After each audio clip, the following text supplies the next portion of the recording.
देखिए 1 जून के बक्सर के भी भविष्य के फैसला हुई और देश के भी भविष्य के फैसला हुई, और हम जानते नहीं कि रुआ साहब तय कर चुका लोग, लेकिन उन्हें हम 2 बात खाली रुआ साहब के ऐड करब कि जब अपना घर से रुआ सब तैयार होके सुबह सुबह रुआ जब मतदान केंद्र की ओर जाई तो 2 बात का जरूर ध्यान रखब जा। 2014 के पहले का भारत और 2014 के बाद का भारत, अगर एकरा के कसौटी पर कसब जा तो मतदान देवे में भी रुआ खुशी हुई और देश में सरकार बनावे में भी रुआ खुशी हुई। और ये बात ध्यान में आई कि हमने के सही निर्णय करे जा रहा है। 2014 के पहले के भारत में हमारे देश के सैनिकों का सर काट के पाकिस्तान लेके चला जाता था, और उस समय का प्रधानमंत्री मौनी बाबा बनकर के प्रधानमंत्री कार्यालय में बैठा रहता था। जब पत्रकार पूछता था कि आप बोलते क्यों नहीं हैं, तो वो सोनिया गांधी की तरफ देखता था, क्योंकि वो रिमोट से चलने वाला प्रधानमंत्री था, जिस व्यक्ति का नाम मनमोहन सिंह था। और जब 2014 में इस देश में आम चुनाव हो रहे थे तो भारतवर्ष के लोगों ने गुस्से में आकर के और इतना कमल का बटन दबाया कि 56 इंच का सीना का प्रधानमंत्री नरेंद्र मोदी इस देश के प्रधानमंत्री बने। और नरेंद्र मोदी ने पाकिस्तान को ये चेतावनी दिया कि उधर से गोली चलाओगे, इधर से गोला चलेगा, 1 मारोगे 100 मारेंगे, और घर में घुस के मारेंगे। ये कोई कह सकता था तो भारत का प्रधानमंत्री जो चाय की दुकान से निकल करके प्रधानमंत्री के कुर्सी पर पहुंचा, 56 इंच के सीना वाला आदमी नरेंद्र मोदी कह सकता था।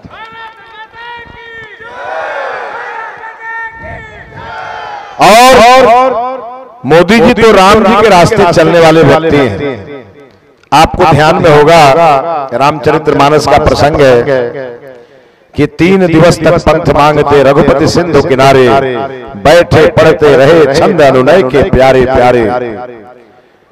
मोदी जी ने भी पाकिस्तान को बहुत समझाया, और जब पाकिस्तान के समझ में नहीं आया तो मोदी जी ने अपने सैनिकों को आदेश दिया, पाकिस्तान में जाओ और भारत के शक्ति का परिचय देकर के आओ। और 1 बजे रात में भारतीय सेना पाकिस्तान जाती है, 4 बजे तक पाकिस्तान को तहस नहस करके हिंदुस्तान लौट आती है, और किसी को खराज तक नहीं आता है। उसके बाद से प्रधानमंत्री मोदी जी के बारे में जो कंफ्यूजन पाकिस्तान को था वो समाप्त हो गया, और अब पाकिस्तान तिरछी नजर से भी भारत को नहीं देखता है। इसलिए नरेंद्र मोदी को तीसरी बार लाना जरूरी है, क्योंकि देश की सुरक्षा जरूरी है। और अगर देश की सुरक्षा जरूरी है तो मोदी जी के हाथ में ही सुरक्षित है। मैं दूसरी बात आपको कहूंगा कि इस देश में गरीबों का जितना कल्याण मोदी जी के राज में हुआ है उतना कभी नहीं हुआ। 2014 के पहले के भारत 80% भारत अंधेरे में रहता था। 2014 के बाद का भारत 100% भारत उजाले में रहता है। इसलिए नरेंद्र मोदी को लाना जरूरी है। 2014 के पहले का भारत केवल अमीरों के घर में गैस के चूल्हे हुआ करते थे। 2014 के बाद के भारत में गरीबों के घर में भी गैस का चूल्हा मोदी ने पहुंचाया है। इसलिए मोदी को लाना जरूरी है। 2014 के पहले के भारत में अमीर अपने बच्चों का इलाज करा लेते थे, गरीबों के लिए कोई व्यवस्था नहीं थी। 2014 के बाद मोदी जी के आने के बाद गरीबों का आयुष्मान कार्ड दे करके और नरेंद्र मोदी ने यह अवसर दिया कि जहां अमीरों के बच्चे का इलाज होगा वहीं गरीब के बच्चे का इलाज होगा। इसलिए नरेंद्र मोदी को लाना जरूरी है। 2014 के पहले के भारत में गरीब आत्महत्या करता था, किसान आत्महत्या करता था, लेकिन 14 के बाद के भारत में गरीबों को 5-5 किलो अनाज फ्री में मिल रहा है और किसानों को 6,000 रुपया सालाना मिल रहा है। इसलिए मोदी को लाना जरूरी है। और सबके बावजूद जब गांव में गरीबों का घर बन रहा है तो वहीं राम जी का भव्य मंदिर भी बन गया और प्रभु श्री राम अयोध्या में विराजमान हो गए। इसलिए मोदी को लाना जरूरी है। और इसलिए आज मैं आया तो हूं जरूर इस कार्यक्रम के लिए, लेकिन आपको आग्रह करने आया हूं कि इस चुनाव को आम चुनाव मत समझिएगा। ये वो चुनाव है जिसमें एक राम भक्त ने पूरी दुनिया से लड़ाई करके और सनातन संस्कृति को जिंदा रखने के लिए और भारत को पुराना पहचान वापस लाने की लड़ाई लड़ता हुआ नरेंद्र मोदी आज देश में लोकप्रिय हुआ है। इसलिए आप सभी को मोदी का साथ देना जरूरी है। और वह सबसे पूछते हैं कि प्रधानमंत्री के दावेदार देश में मोदी जी के अलावा भी कोई के नाम बाका बताई जा, कोई के नाम आई लोग कोनो पार्टी नाम बतौले हो बताई जा रहा है। मोदी जी के अलावा और भी कोई प्रधानमंत्री के दावेदार बाका ये तब बोलते नहीं खिलौनी जी। एकलौता प्रत्याशी है मोदी जी जो बीजेपी के भी उम्मीदवार है, नीतीश कुमार के भी उम्मीदवार है, चिराग पासवान के भी उम्मीदवार है, जीतन राम मांझी के भी उम्मीदवार है, उपेंद्र कुशवाहा के भी उम्मीदवार है, ओम प्रकाश राजभर के भी उम्मीदवार है और पशुपति पारस के भी उम्मीदवार है और वैना गांव के सभी लोगों के उम्मीदवार है। लेकिन जो सामने पार्टियां चुनाव लड़ रही है, राष्ट्रीय जनता दल लड़ रही है, राष्ट्रीय जनता दल से सुपारी लेकर के कुछ निर्दलीय भी लड़ रहे हैं। उनसे पूछिए कि तुम्हारा प्रधानमंत्री कौन होगा, जवाब नहीं है उनके पास। और ये राष्ट्रीय जनता दल वाले लोग कहते हैं कि क्या होगा चुनाव के बाद बता देंगे।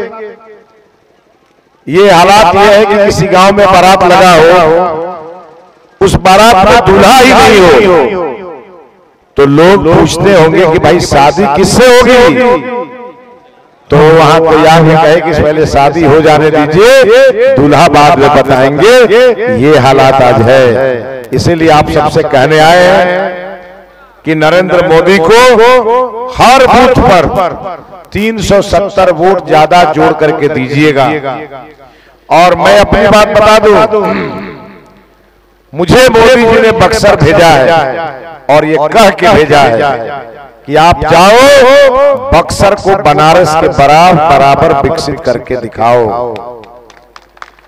और मैं पहले दिन से कह रहा कि मेरा पूरा संकल्प बक्सर को बनारस बनाने का है, बनारस के बराबर बक्सर के विकास का है। और ये मैं 50 साल नहीं, ये मैं 5 साल में करके दिखाऊंगा। इसका मैं आपके सामने संकल्प ले रहा हूं।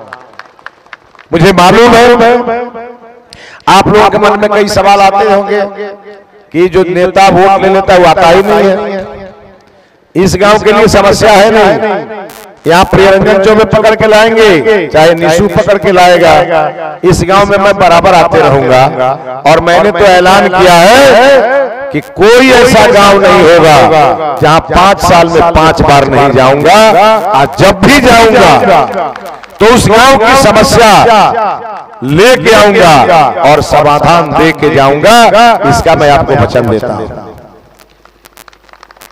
और इसके साथ साथ एक बात मैं और कहूंगा, भारत का विकास केवल सड़क बनाने से नहीं होगा, केवल बिजली पहुंचाने से नहीं होगा। ये प्रभु श्री राम की शिक्षा स्थली बक्सर है। इस बक्सर में ऐसी नींव डालनी है कि अगले आने वाले सालों में, आने वाले दशकों में पूरी दुनिया शिक्षा लेने के लिए इस बक्सर में आए। उस प्रकार का हम लोग संकल्प लेना पड़ेगा। और इसीलिए आजकल चर्चा है बक्सर में कि अयोध्या तो सज गई, अयोध्या संवर गया, क्योंकि प्रभु श्री राम का वो जन्मभूमि था। अब बक्सर की बारी है और इसीलिए मोदी का उम्मीदवार मिथिलेश तिवारी है। और आप सबसे कह रहे हैं, आप जब खोजिएगा आपके बीच में मिलेंगे। 35 साल भारतीय जनता पार्टी में तपस्या करके और जो चीज मैंने सीखा है उसके माध्यम से बक्सर के गांव-गांव का विकास करना, ये हमारा अंतिम लक्ष्य है।